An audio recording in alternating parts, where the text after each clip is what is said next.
దేవాలయమునకు పునాది వేయబడదు అని కోరేషుని గురించి మాట్లాడినా. మీరు వింటున్నారండి? మీకు ఎంతవరకు అర్థమవుతుందో నాకు తెలియదు. ఎవరి గురించి మాట్లాడినట్టు చెప్పాలి అందరు కూడా. మీరు విన్నారు ఎప్పుడైనా నీ పేరు? యాకోబు పేరు విన్నాం, అబ్రహాం పేరు విన్నాం, వీళ్ళ పేరు విన్నాం, వాళ్ళ పేరు విన్నాం. కోరేష్ పేరు మాత్రము ఈయన పారసీకపు దేశపు రాజున అన్యుడు. వీళ్ళు ఏం చేశారంటే బబులోను వీళ్ళందరూ కూడా ఇశ్రాయేల్ని చెరగొనిపోయినారు, అక్కడ పెట్టినారనమాట. దేవాలయాన్ని అంతా కూడా బబులోను రాజు ధ్వంసం చేసి అక్కడ ఉన్నటువంటి బంగారము ఆభరణాలు అన్నీ కూడా దోసుకొని బబులోను దేశంలో పెట్టేశాడు. అర్థమైందా? దేవర్ అండర్ ద పర్షియన్ కింగ్ అనమాట. పర్షియల రాజు కింద కోరేష్ కింద ఉన్నారు. ప్రభు ఎవరిని ప్రేరేపిస్తున్నాడు? ఎందుకు? వీళ్ళు చెప్పిన మాట వింటలేరు కాబట్టి కోరేషుని లేపినాడు ఆయన. నేను ఎందుకు చెప్తున్నానంటే, నీవు మాట వినకపోతే ఇంకొకరికి ఇస్తాడు ఆశీర్వాదం. ఒక అన్యునికి ఇస్తున్నాడు. ఏమన్నాడు చూడండి, కోరేషు నా మంద కాపరి అన్నాడు. ఒక అన్యుని ఎలా దేవుడు పొగుడుతున్నాడో చూడండి. అన్యుని ద్వారా దేవుని చిత్తాన్ని నెరవేర్చుకుంటున్నాడు. అన్యుని ద్వారా దేవుని సంకల్పాన్ని నెరవేర్చుకుంటున్నాడు. అది ఎవడైనా పర్వాలే, ఆయనకు పనిముట్టుగా వాడబడాలంతే. కోరేషు నా మంద కాపరి, నా చిత్తమంతయు. నా కోరేషు యొక్క గుణం ఎలా ఉందంటే దేవుని చిత్తాన్ని నెరవేర్చి వాడై ఉన్నాడు. దేవునికి స్తోత్రం కలుగును గాక. దేవుని ఆలోచనను ఆయన గ్రాప్ చేసుకున్న వాడుగా ఉన్నాడు. మీరు ఎజ్రా చూడండి ఒకసారి. ఎజ్రా గ్రంథంలో మొదటి అధ్యాయము 3వ వచనంలో ఒక మాట ఉంటుంది.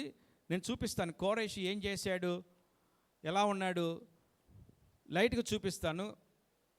కోరేషు చెప్తున్నటువంటి మాటలు అన్నీ కూడా 2వ వచనంలో, పారసీక దేశపు రాజైన కోరేషు ఆజ్ఞాపించినదేమనగా, ఆకాశమందలి దేవుడైన యెహోవా లోకమందున్న సకల జనములను నా వశము చేసి యూదా దేశమందున్న యెరూషలేములో తనకు మందిరము కట్టించమని ఎవరికి ఇచ్చాడు ఆజ్ఞ? అన్యునికి ఇచ్చినాడు ప్రభువు. మీకు అర్థమవుతుందండి? ఒక అన్యునికి ఇచ్చినాడు. నా మందిరం కట్టాలి కోరేషు అంటే నేనెందుకు కడతాను అన్నాడా? మాట విన్నాడు, అందుకే కోరేషు నిలబడ్డాడు. దేవునికి స్తోత్రం కలుగును గాక. అందుకే ప్రభు యెషయా గ్రంథంలో అన్నాడు, కోరేషు నా మంద కాపరి. ఒక అన్యుణ్ణి పట్టుకొని నా కోరేషు నా చిత్తమంతా నెరవేర్చిన వాడా. ప్రభు అంటాడు యెషయా గ్రంథంలోనే, ఆకాశమా ఆలకించుమో, భూమి చెవియొగుమో, నేను పిల్లల్ని పెంచినాను కానీ వారు నా మాట. కోరేషు దేవుని మాట విన్నాడండి. మరలా దేవుని మందిరాన్ని కట్టడానికి అతనే పూనుకున్నాడు. కావలసినవన్నీ కూడా ఇచ్చినాడు, కావలసినవన్నీ కూడా సమకూర్చి పంపించినాడు. కోరేషును లేపినాడు దేవుడు. దేవునికి మహిమ కలుగును గాక. ఎందుకంటే కోరేషుకు దేవుని మాట వినేటువంటి చక్కటి గుణం కలిగిన వాడుగా ఉన్నాడు. నువ్వు దేవుని మాట ఉంటే, దేవుని మన స్వరమును మనకు లోబడితే, దేవుని వాక్యాన్ని మనము పాటించగలిగితే హిజ్కియాకు తోడున్నట్టుగా మనకు దేవుడు తోడుగా ఉంటాడు. హిజ్కియా అంట దేవుని మాట విన్నవాడుగా ఉన్నాడంట. లాస్ట్లో కొంచెం హిజ్కియా చిన్న తప్పు చేశాడు అనుకోండి, బబులోను దేశం నుంచి వచ్చిన వారికి వేగుల వారికి కాదు, పలకరించడానికి వచ్చిన వారికి, మామూలే కదండి, మీరు బాగలేదంటే చూడడానికి వస్తారు కదా. చూడడానికి వస్తారా లేదా? ఎవరన్నా తెలిసిన వారు చూడడానికి వస్తే ఏం చేస్తారు? వాళ్ళ కూర్చుని పెడతారు, టీ కాఫీలు కావాల్సితే ఏం చేస్తారు, ఇంకా మీరు భోజనాలు కూడా పెడతారు కదా. టీతో పాటు బిస్కెట్లు కూడా ఇస్తారులేండి, కానీ తర్వాత భోజనాలు కూడా పెడతారు కదా. పంపిస్తారా? రండి మా బీరువాలు ఏమున్నాయని చూపిస్తారా? ఈయన అలాగనే చేశాడు. ఎవరు? హిజ్కియా. ఏం చేసాడు సార్? రండి, ఖజానా చూపిస్తున్నాడు, వెండి చూపిస్తున్నాడు, బంగారం చూపిస్తున్నాడు, ధాన్యం చూపిస్తున్నాడు. వెంటనే వాళ్ళు పోగానే దేవుని స్వరం వచ్చింది. ఏం చూపిస్తున్నావు వాళ్ళకి? అదండి, అది చూపించాను, ఇది చూపించినావు అంటే ఒక్కరోజు ఇదంతా ఉడుచుకుపెట్టబోతుంది అని చెప్పినాడు దేవుడు. నీ కుమారులు నపుంసకులు కూడా పట్టుబడతారు, జాగ్రత్త. కాబట్టి ఏది దొరికితే చూపించకూడదు. ఎవరు దొరికితే వాళ్ళకి. మన సహోదరి కదా, మన సహోదరుడు కదా. నో, నీ ఆత్మీయ జీవితం నీకు దేవునికే కట్టుబడినదిగా ఉండాలి. అంతకు ముందుకు చూస్తే 18వ అధ్యాయం 2వ రాజుల గ్రంథం చూడండి ఒకసారి. 18వ అధ్యాయంలో 2వ రాజుల గ్రంథంలో ప్రభు హిజ్కియాను ఏ విధంగా బ్లెస్ చేశాడు చూడండి. హిజ్కియాను ఏ విధంగా బ్లెస్ చేస్తే ఆ విషయాన్ని మనం చూడవచ్చు. 6వ వచనం, 3వ వచనం మొదటికి చదివి 6వ వచనంకి వెళ్దాం. 18వ అధ్యాయం 2వ రాజుల గ్రంథము. తన పితరుడైన దావీదు చేసినట్లు అతడు యెహోవా దృష్టికి పూర్ణముగా నీతిని అనుసరించెను. గట్టిగా స్తోత్రం చెబుదామా? హిజ్కియా ఏం చేశాడంటే చెప్పండి, తన పితరుడైన దావీదు జీవించినట్టుగా జీవించాడు ఆయన. తన పితరుడైన దావీదు ఏ విధంగా దేవుని యందు భయభక్తులు కలిగి నిలిపాడో ఆ విధంగా హిజ్కియా కూడా బ్రతకటం మొదలుపెట్టాడు. నేను తప్పు చేయను అనుకున్నాడు. నేను దేవుని ఆజ్ఞను మీరును. నాకు తాత ఉన్నాడు. ఏ తాత? ఆయన పేరు దావీదు తాత. ఆయన అంత ముసలుడైన దావీదు తాత అని పిలువం, దావీదు మహారాజా అని పిలుస్తాం మనం. ఎందుకు? అంత ఘనముగా ప్రభుత్వాన్ని నిలబెట్టాడు, మరి అంత ఆశీర్వాదకరంగా నిలబెట్టాడు. ఎందుకంటే ఆయన విశ్వాసం అలాగా ప్రభు పట్ల ఆనుకున్నాడు, నీతి కలిగి బ్రతికినాడు, దేవుని ఆధారపడి బ్రతికినాడు. శ్రమలు వచ్చినాయని చెప్పి నాకు ఏ వద్దని పడేసి వెళ్ళిపోయినాడా? లేదు, శ్రమలలో తాళగలిగి నిలబడగలిగినాడు. దేవా నీ చిత్తం, నువ్వు ఏం చెప్తా అది. మంటలో నిలబడమంటే మంటలో నిలబడతా. మనం నిలబడతామా? ముందు నూరా నిన్ను దోస్తా అంటాం మనం. నేటి సంఘాలు ఏం చేస్తాను వింటున్నారండి? అందరు కూడా వింటున్నారా? ముందు నువ్వురా, నిన్నేం చేస్తాను? నిన్ను తోస్తా. కాలుతుందో లేదో తెలుస్తుంది. నన్ను ఎక్కడ నిలబడమంటావు? నువ్వు మంటలో నిలబడమంటావా? నువ్వు ఎక్కడ నిలబడమంటే అక్కడ గాఢాంధకారంలో నిలబెట్టాడు, అక్కడ నిల్చున్నాడు. ఎవరండి? వెంటనే టెస్ట్లో పాస్ కాగానే పైన కొన్ని వచనాలు చెప్పాడని తెలుసా? యెహోవా నా కాపరి, నాకు లేమి కలగదు, పచ్చిక గల చోట్ల నన్ను ఏం చేశాడు? అప్పుడు ఏం చేసి, యేసయ్యా నీకు వందనాలు, ఇదంతా నీదే ప్రభువా. ఏమంటావు చెప్పండి? మనము చెప్పరేంటండి? ఇదంతా నీదే, నీవే ఆశీర్వదించావు. మరి ఎక్కడ పడుకున్నాం మనము? పచ్చిక గల చోట్ల పడుకున్నాం, మెత్తటి పరపు మీద పడుకున్నాం కదా. ఏమండి? చక్కటి భోజనం దొరుకుతుంది కదా. కిందికి వచ్చేసరికి ఎక్కడ పోయినాడినా? కిందికి వచ్చేసరికి ఎక్కడ పోయినాడు? గాఢ అంధకారం. అప్పుడేమంటాం? నువ్వే చేసినావు ప్రభా అంటాం. ఈ కష్టము నువ్వే చేసి, ఒక్క మాట అనలే, పల్లెత్తి మాట దేవునికి వ్యతిరేకంగా, నీ మాట వింటాను ప్రభా నేను విన్నాడు. అందుకనే కింద ఆ వచనం చూడండి, నా బ్రతుకు దినములన్నయు నీ కృపాక్షేమములే. దేవుని మాట వింటే కృపాక్షేమములు మన వెంట వచ్చి ప్రాప్తించబడతాయి. వద్దన్నా ప్రాప్తించబడతాయి, కొద్దిసేపు ఆగు ప్రభు అన్న ప్రాప్తించబడతాయి. ఎందుకంటే you are attracted to the blessings of God. దేవుని యొక్క ఆశీర్వాదాలకు నువ్వు ఆకర్షణీయంగా మార్చబడ్డావు. దేవుడు ఆ విధంగా నీకు ఆకర్షించబడుతూ వచ్చినాడు. ఇక్కడ చూడండి, దావీదు అనుసరించినట్టుగా అనుసరించాడంట. ఎవరు? హిజ్కియా. అప్పుడు ఏం చేశాడు చూడండి, 6వ వచనంలో, అతడు యెహోవాను ఏం చేశాడు? అత్తుకొని. ఓర్పా ఏం చేసిందట? అత్తను అత్తుకోలేదండి. ఏం చేసింది? మా అత్త మంచి పని చేసి నువ్వు పొమ్మన్నావు, వేరొక పెళ్లి చేసుకున్నావు, మా అత్త బంగారము అన్నది. ఏమన్నదండి? అత్తమ్మనే చెప్పరేంటంటే, మా అత్త బంగారం, గోల్డ్, డైమండ్ అంటే ఇంకా ఎవరు నయమమ్మ, థ్యాంక్ యూ తల్లి, జ్ఞాపకం చేసుకో అనుకున్నట్టుగా. మరి రూతమ్మ అత్తుకుని, రూతు ఏ విధంగా అత్తను అత్తుకున్న స్వభావం ఉందో, సంఘము కూడా దేవుని అత్తుకునే స్వభావం కలిగిన వారముగా ఉండాలి. హిజ్కియా ఏం చేశాడు తెలుసా? ఏం చేశాడట? యెహోవాతో అత్తుకొని ఆయన వెంబడించుటలో వెనుక తీయక, ఆయన మోషేకు ఆజ్ఞాపించిన ఆజ్ఞలన్నిటినీ, అదనమాట దేవుని మాటలన్నిటినీ హిజ్కియా ఏం చేశాడు? వింటున్నారండి అందరు కూడా? వినండి, బాగా ఆశీర్వాదాలు వస్తాయి. హిజ్కియా ఏం చేశాడు? దేవుణ్ణి హత్తుకున్నాడు. మొదటిగా హత్తుకోవాలి. మనం ఎవరిని హత్తుకుంటాం? హలాయి బలాయి తీసుకుంటాం కదా. ఎవరిని హత్తుకుంటామని?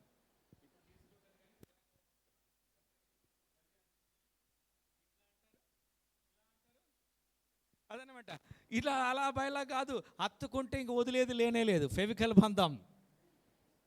మనకు అవసరం వచ్చినప్పుడు హత్తుకొని, మనకు అవసరం లేనప్పుడు, మొన్ననే కదా నాకు అలాయి బలా ఇచ్చినవంటే, హత్తుకుంటే చేయి వేస్తే, ప్రభులో చేయి వేస్తే ఎంతవరకు ఉండాలి తెలుసా? చివరి వరకు, కొన ఊపిరి ఉన్నంత వరకు దేవుడితో మనము నడవాలి. మోషే ఆజ్ఞాపించిన ఆజ్ఞలను ఏం చేస్తున్నాడు? ఇతను గైకొనుచున్నాడు. అప్పుడు ఏం జరిగింది చూడండి.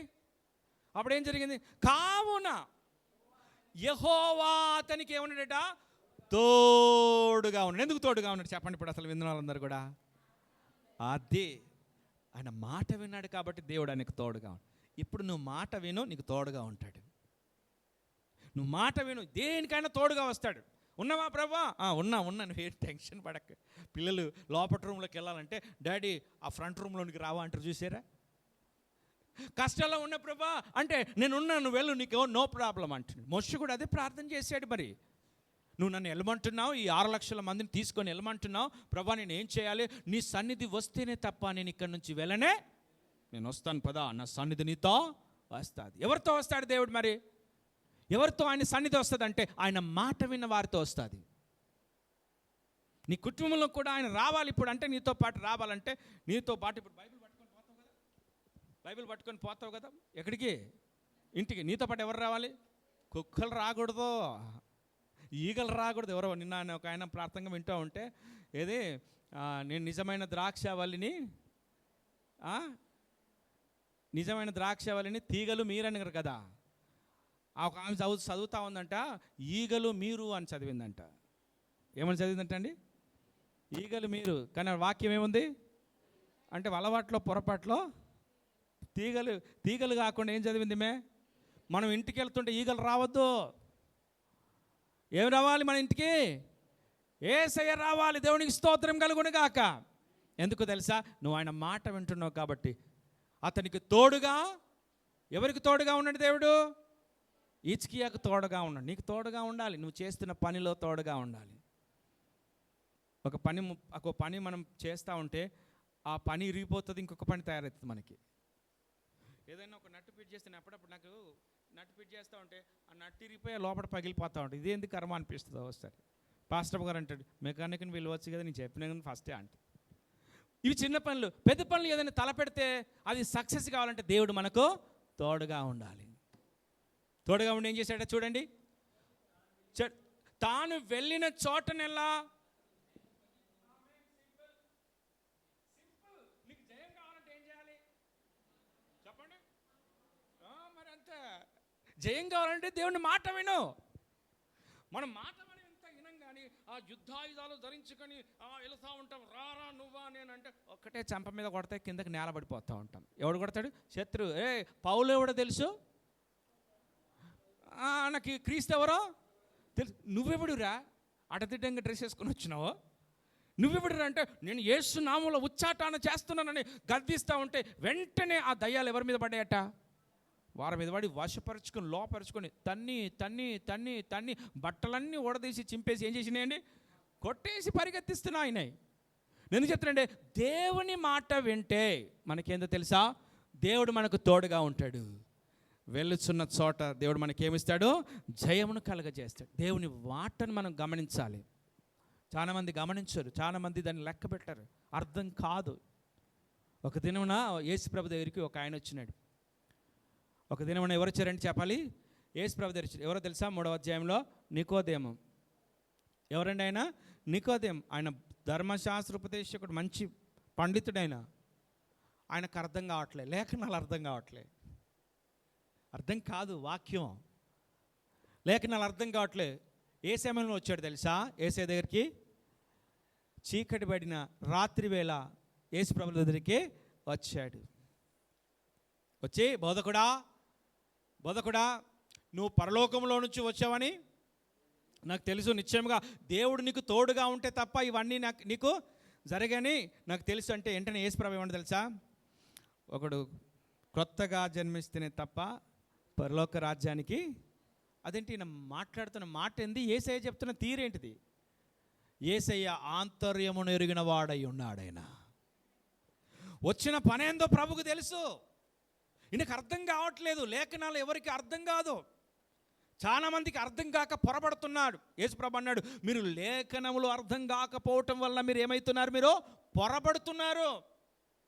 వాక్యాన్ని బాగా నెమరవేయాలి. ప్రభా నువ్వు ఈ వాక్యం ద్వారా నాతో మాట్లాడినావు కదా, దీని ఆంతర్యం ఏందో నాతో మాట్లాడే ప్రభు అని మనం అడగాలి. ప్రభు బయలుపరుచుకుంటాడు, ధైర్యపరుస్తాడు. ఆ వాక్యమే మనకు స్థిరముగా నిలబెడతా ఉంటుంది.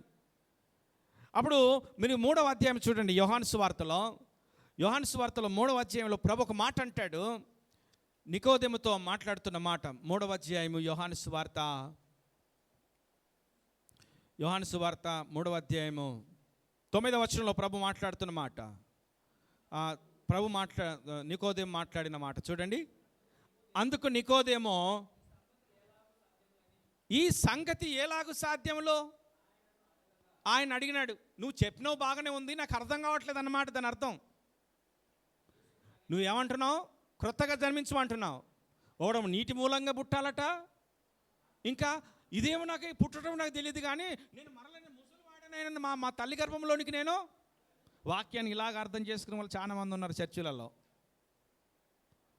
నికోదేము వాళ్ళే ఇప్పుడు యేసయ్యమన్నాడు పుట్టాలరా బాబు అన్నాడు. నేను మళ్ళీ మా మమ్మీలోనికి వెళ్ళాలి, పోదామంటే కూడా మా మమ్మీ ఆల్రెడీ పాతి పెట్టేసినారు.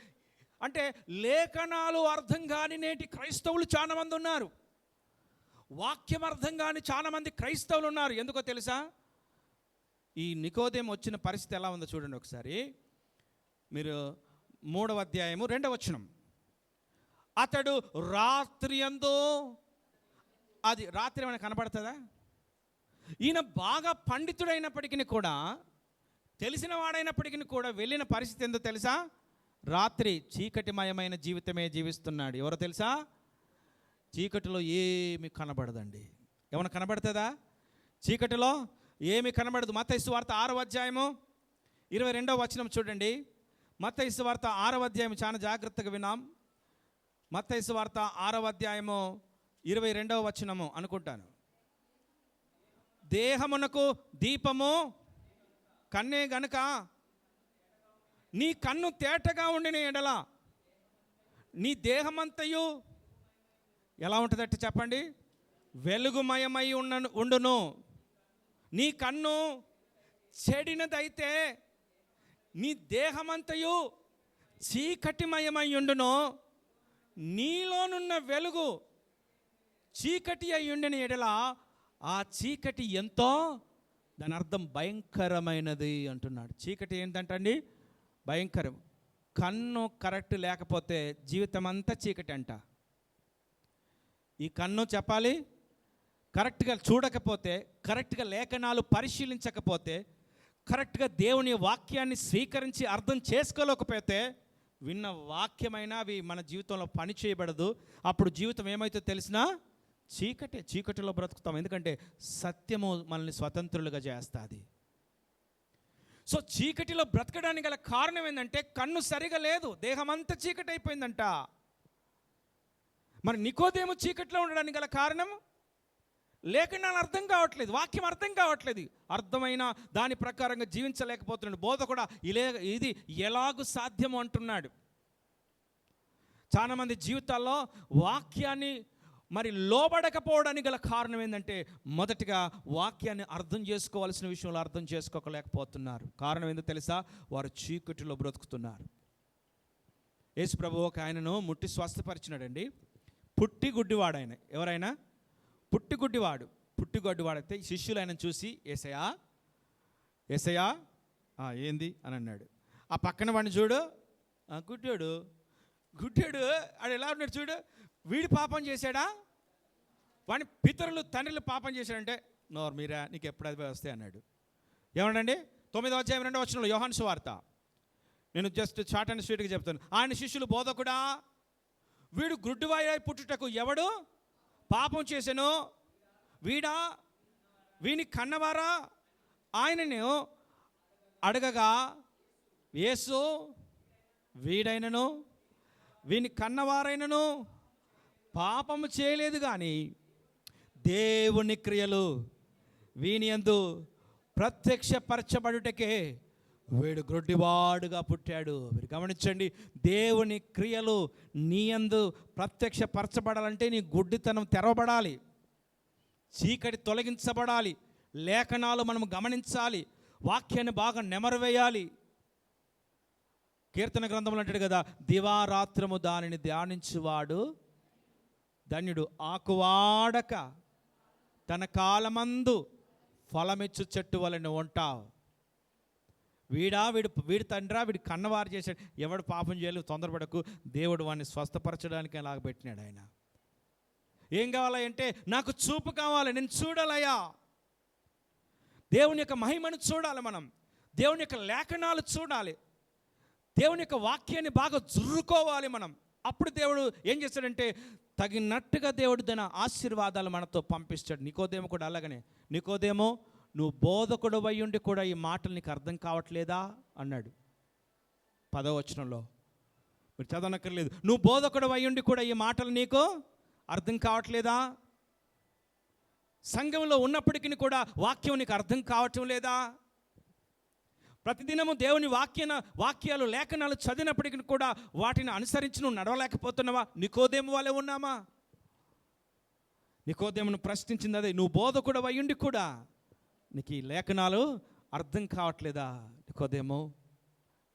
చాలామంది నికోదేము వలె ఉన్నారు. యేసుప్రభుల వారు పునరుత్థానమైన తర్వాత ఎమ్మై గ్రామంలో వెళుతున్నటువంటి వారిలో ఆయన మధ్యలోనికి వచ్చి వారితో మాట్లాడుతున్నాడు.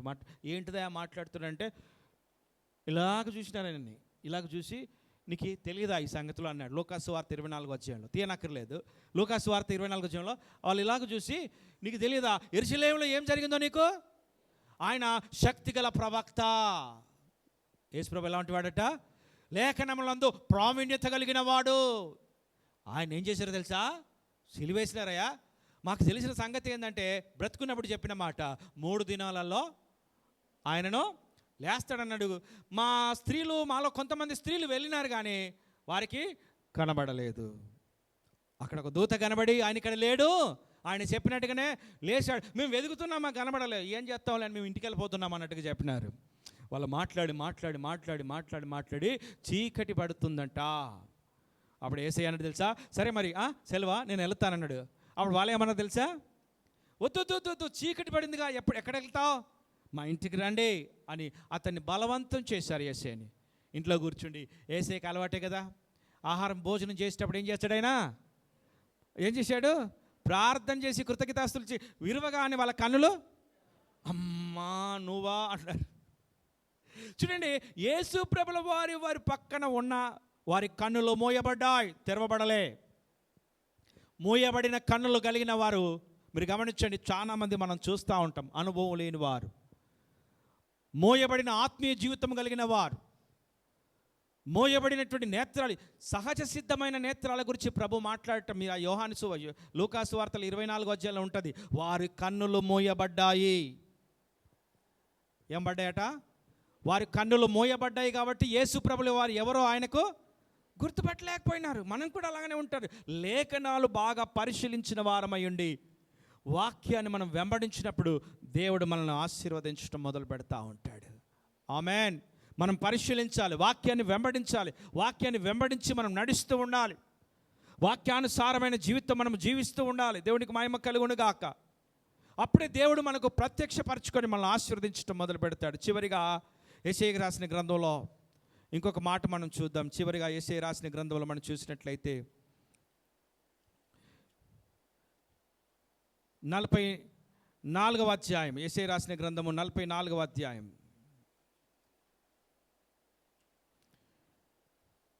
యెషయా రాసిన గ్రంథము 44వ అధ్యాయం మనం చూసినట్లయితే,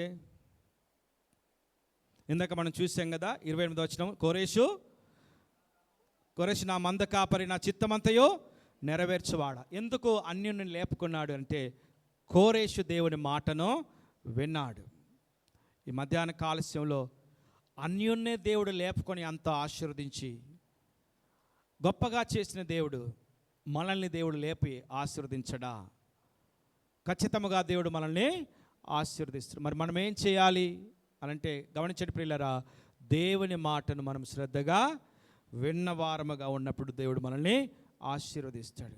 డెఫినెట్గా ఆశీర్వదిస్తాడు. ఆయన విడిచిపెట్టే దేవుడు కాదు. ఆయన మాట వినాలి, ఆయన నిబంధన సహవాసంలో మనం జీవించాలి, ఆయన చెప్పినట్టుగా మనం బ్రతకాలి, ఆయన కోరినట్టుగా మనం జీవించాలి.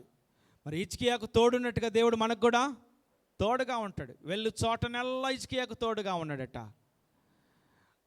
ఎక్కడ యుద్ధం చేస్తే అక్కడ హిజ్కియాకి ఏం కలిగిందండి? జయము కలిగిందంట. ఎందుకనంటే హిజ్కియా దేవుని అత్తుకొని బ్రతికినాడు. మధ్యాహ్న కాలస్యంలో మనం కూడా బ్రతుకుదుము గాక. తల వంచి కళ్ళు మూసుకుందాం. దేవుడిచ్చిన సమయమును బట్టి, దేవుడు మాట్లాడిన విధానం బట్టి దేవునికి వందనాలు చెల్లించుదాం. యేసయ్యానికి మహిమ కలుగును గాక, నీకే స్తుతి కలుగును గాక. అలనాడు ప్రభువా ఇశ్రాయేలులతో మీరు మాట్లాడిన దేవుడు, వారి మీ మాట వింటే వారిని ఆశీర్వదించిన దేవుడు ప్రభువా, నేడు మమ్మల్ని కూడా నీ మాట వినుటకు మా నేత్రాలు తెరవండి, నీ లేఖనాలు మేము పరిశీలించుటకు సహాయం చేయండి, నీ వాక్యానుసారమైన జీవితం మేము జీవించుటకు గల కృప దయచేయమని ప్రభుని అడుగుదాం. ప్రభు మనకు సహాయం చేస్తాడు. హిజ్కియా దేవుని హత్తుకొని బ్రతకడం బట్టి హిజ్కియాకు తోడుగా ఉండి వెలుచున్న చోట్ల హిజ్కియాకు జయాన్ని కలుగజేశాడు.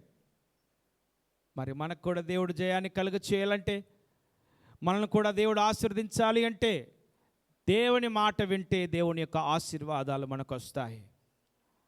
దేవుని యొక్క దీవెనలు వస్తాయి. మంచి ఆరోగ్యం దేవుడిస్తాడు. ఉన్నతమైన ఘనత దేవుడు అనుగ్రహిస్తాడు. ఆయన దీనులను పెంట కుప్పల నుంచి లేపేవాడైనా, ప్రజలతోనూ ప్రజల ప్రధానులతో కూర్చుండబెట్టేవాడైనా. కాబట్టి దేవుని మాట విందాం, దేవుని స్వరానికి లోబడదాం, దేవుని వాక్యానికి మనం కట్టుబడి ఉందాం. అప్పుడు దేవుడు మనకు కట్టుబడి దేవుడు మనల్ని ఆశీర్వదిస్తాడు. ప్రేమగల తండ్రి, కృపగలిగిన వాడు, ఆశ్చర్యకరుడా, మీరు ఇచ్చిన శ్రేయస్కరమైనటువంటి సమయమును బట్టి మీకు వందనాలు చెల్లిస్తున్నాం ప్రభా. Bless us Father God. We magnify you Lord. We glorify you Lord. విన్న వాక్యము మేము వాటిని పెడచెవున పెట్టకుండా వాటిని బట్టి అనుసరించి నడవటానికి గల కృప దయచేయి. వాటిని బట్టి మేము జీవించడానికి గల కృప దయచేయి. అవును ప్రభా, మేము లోబడినప్పుడే మాకు ఆశీర్వాదం. సౌలు మీ పట్ల లోబడలేదు. గమనించండి ప్రియులారా, సౌలు దేవునికి అయిష్టంగా బ్రతికినాడు. బలులు అర్పిస్తుంటే బలులు దేవునికి అంగీకారం కాదని సమూయేలు అన్నాడు. ఒకడొక మాట, దేవుని మాట వినటానికంటే బలులు అర్పించట కంటే బలులు అర్పించట విషయంలో